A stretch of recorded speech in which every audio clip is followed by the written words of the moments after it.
Do you feel like every time you speak up in your family, you're made to be the bad guy? Here's what happens in a toxic family. They focus more on your reactions than their actions. They try to make you the problem, labeling you as overreacting, overdramatic, or too sensitive. Maybe they criticize how you said something, the tone of voice, the specific words that you chose, or the fact that you spoke up at all. Now, of course, it's important to be mindful of these things, but we're talking about repeated patterns of behavior where someone denies, dismisses, or deflects anything to avoid addressing their own behavior. Now, toxic families thrive on control and protecting the person who's least likely to change. Blame shifting keeps the dysfunctional patterns intact and avoids confronting the real issues. Over time, you start doubting yourself, wondering if you were wrong to speak up at all. And you might even start to believe that you're the problem. This continuous lack of safety leaves us stuck in patterns of shame and appeasement. But here's what they don't want you to know. Your voice has power. Healing means learning that your truth matters and your feelings are valid.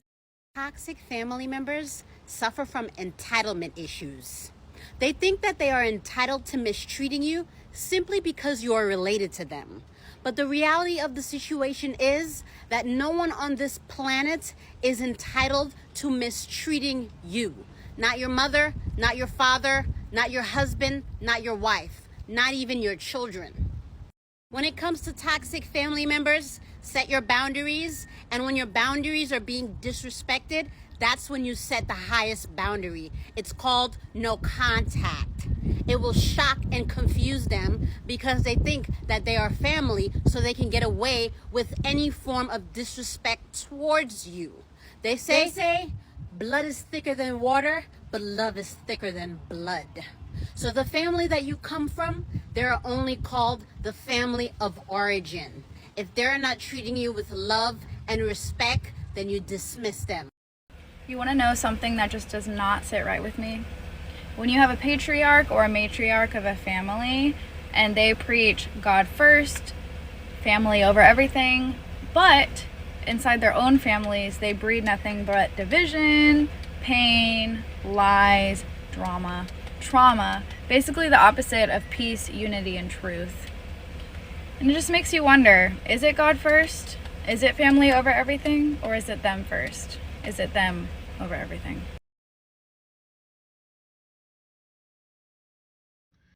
Okay, so I'm driving to work yesterday and I get a call from my sister, which is my nephew's mama, And she was calling me, going off, yelling, cussing and screaming, saying she gonna beat me up, saying that I'm weird because I found a way to get nephew enrolled in school without her, right?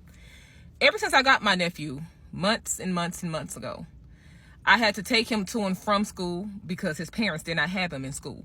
If y'all been following me for a while, if he missed 2 more days of school, the school told me that he was going to fail, right? I was taking him to and from school, whatever. And y'all seen his graduation footage.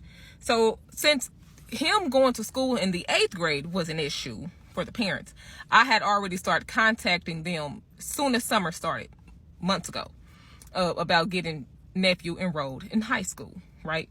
Here, months passed by. Even my nephew reached out to his mama about getting him enrolled in school. I put that video up here. Time and time has passed. We are 2 weeks away from his high school starting. And in videos I showed y'all, I was able to get him enrolled in school. And we celebrated and we just so happy. Mind you, this is months of begging his mother to cooperate. She never did, okay? So when she when she called me yesterday going off about, oh, I'm weird, I found a way to enroll nephew in school without her, and my place as an auntie, I should have been encouraging him to go home and fix what you put him out your house. You want me to encourage him to go back to the same home that you put him out of? What? Mind you, she do not call and check in on her son. She wants to play victim as if somebody is taking her son away. You have made zero effort to even check on him and see how he's doing, let alone come get him. You know what I'm saying? And these are facts. These are facts. My nephew do not have her blocked. She don't have my nephew blocked. Why haven't you called and asked your son how he's doing? At least. Because you ain't sent no money, no food, no nothing else for your son. He's taken care of 100%. You ain't got no problem with that, right? Huh?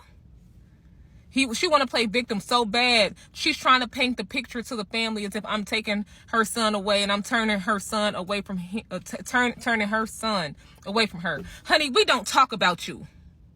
I work 2 jobs, 18 hours a day, 6 days a week. Bitch, your name does not come out my mouth to my nephew. Okay? Wrap it up. If you wanted to be in your son's life and you just mad that I'm able to give him a life that you can't. My nephew told you when he lived with you, he was sad, depressed, and suicidal. What else do you need to know? What else do you need to hear? Leave him where he's at. He's finally happy. No, you wasn't the one to provide him the happiness, and that's why you're mad. That's why you mad. That your little sister showed you up. Bitch, find something safe to do. This is how I be at home. Yep. My mama is very inconsiderate of a lot of things. Okay. My mama listens, but she don't hear. Okay. Give me an example. Please. Like, I told her, like, hey, Mom, I got violated and stuff like that in January. And that was the only, like, I just told her about that time. And there was another time in December as well. Remember that time when I didn't come home and you were calling my phone wondering where I was? I told her, I said, I was violated. And she lit a cigarette and was like, okay. And I was like, that's it? And then she didn't say nothing. I got up and walked off. This is not something I hear from you. So if you needed that healing, what you should have did was got yourself some doggone professional help or reached out to me and said, I need professional help. How many times have I asked you, did you want to go to therapy? Did you say yes? No. So how the hell am I supposed to help you if I can't help myself? Jerry, my producers are telling me right now that when Deja told you, you also initially didn't believe her? I never told her that. You know what hits different? Betrayal from a family member. These family members that try to talk bad about your name or like try to destroy your character, they always say these things when you're not around, when you're not in the room to defend yourself. Reason being is because they know what they're saying is not true.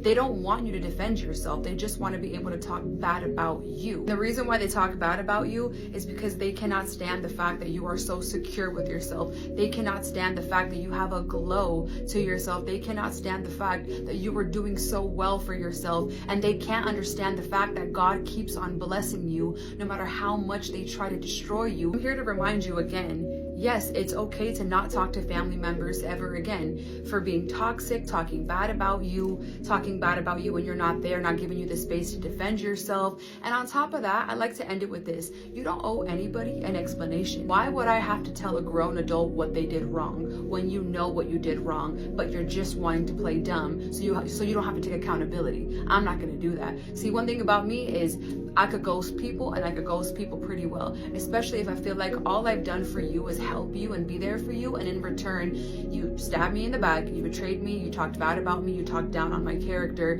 and now you're so confused as to why I'm acting different. If I'm acting different and moving different, that's because I finally caught on. I finally see who you are as a person, and I'm not going to lie to myself just because you're family. I'm not going to turn your red flags into green flags just because you're family. I'm not going to give you the benefit of the doubt just because you're family. I'm not going to allow disrespect just because we share the same blood. I'm not doing that. Not today, not tomorrow, not in the next lifetime. So in conclusion, your feelings are valid. You don't have to talk to anybody that tries to disturb your peace. You don't have to talk to anybody, even if that means you not talking to certain family members just because they don't know how to not be toxic. Go find your peace. And if that means you just starting a whole new life, that's okay too. You don't owe anyone an explanation.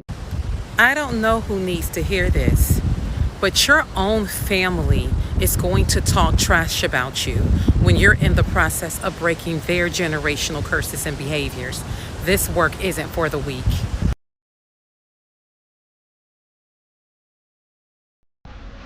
You said we are family. Did you know what family means? Family means to love and support each other, not to be grudges. But this is the world we are family and divided by hatred, competitions, hypocrisy, backbites, envy, jealousy, pretense. Is this family? Family where they don't care about each other. If you're poor, family are divided by classes. This is the world of family are divided by classes. Don't care about each other. If you are poor, they don't care about you. They don't give a damn about you. If you are rich, everybody will hail you. Everything you say is right. This is not family. Hatred and fear, this is not family.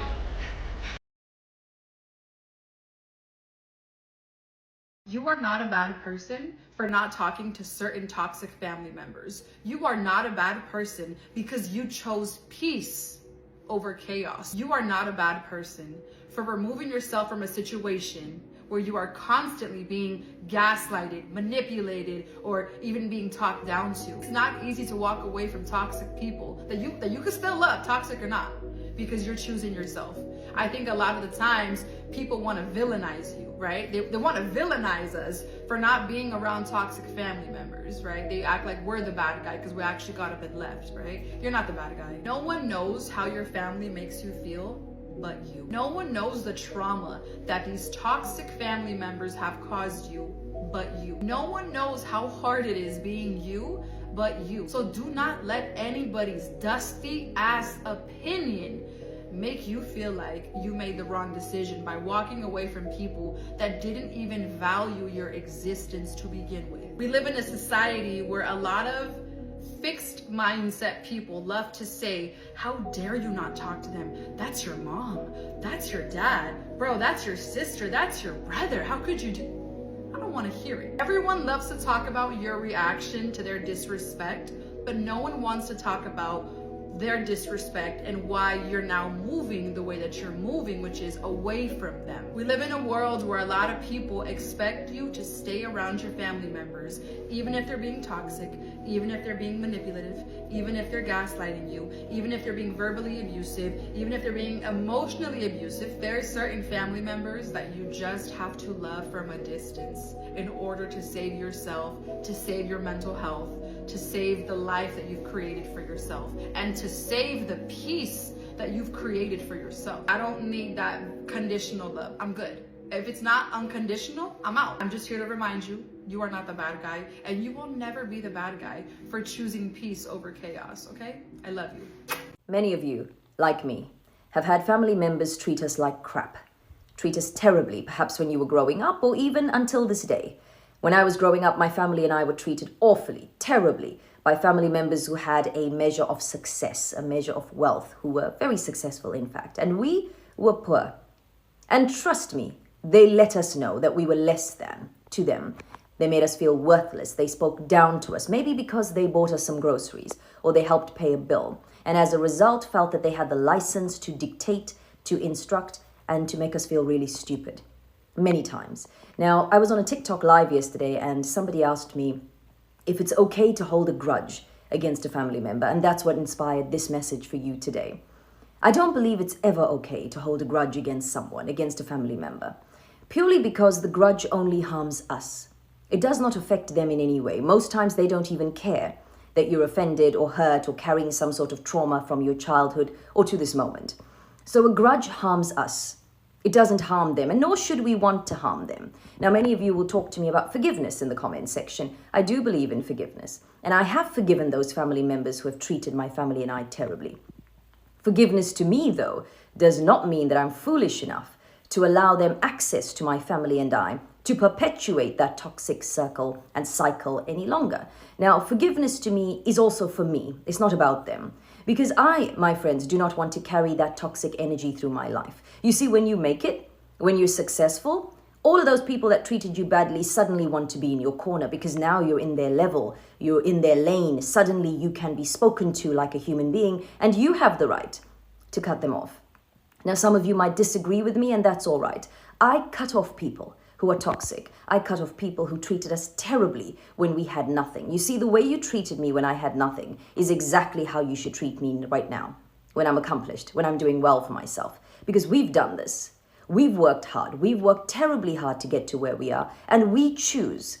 You hear me say this all the time. We choose the people we allow in our circle. And you should too. So grudges and unforgiveness and all of those emotions you're carrying, let it go.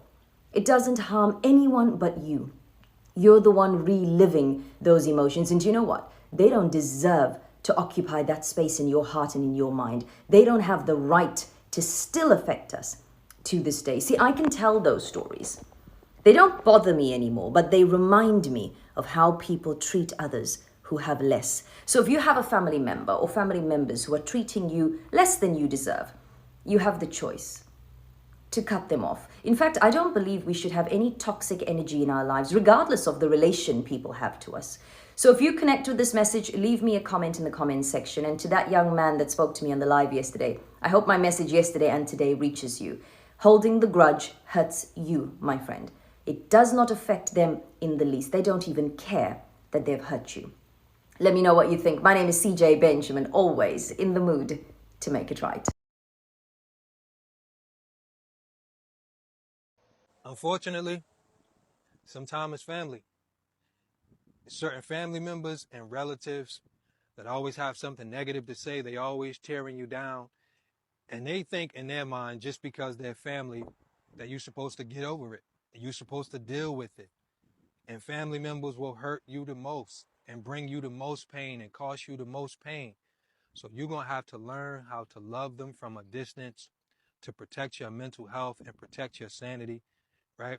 And sometimes with relatives and with the things you relate to, sometimes all you relate to is pain. And they never have nothing uplifting to say. They're never inspiring you. They're never there to support. And I'm not saying all. But for those family members that's always tearing you down, you're going to have to learn how to focus, step back, and love them from a distance. It don't got to be hate. It don't got to be negative. But you're going to have to do what you got to do to protect yourself. I think we need to address the issue of our generation not having families. Like, who do we visit during December times? Because the family members that used to keep the family united have passed on, and now everything is falling apart. We are left with toxic aunts and uncles who just want to exploit us. And when we come back from visiting them, we come back with monitoring spirits and things are not going well in our lives.